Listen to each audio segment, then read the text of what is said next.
नमामि शमीशाननिर्वाणरूपम्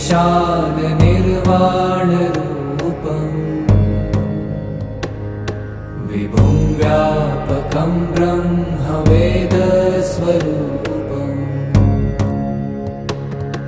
निजं निर्गुणं निर्विकल्पं निरीहम्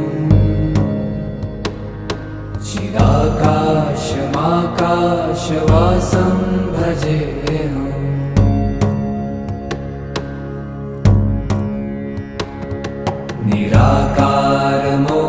निराकारमोङ्कारमूलं तुरीयम्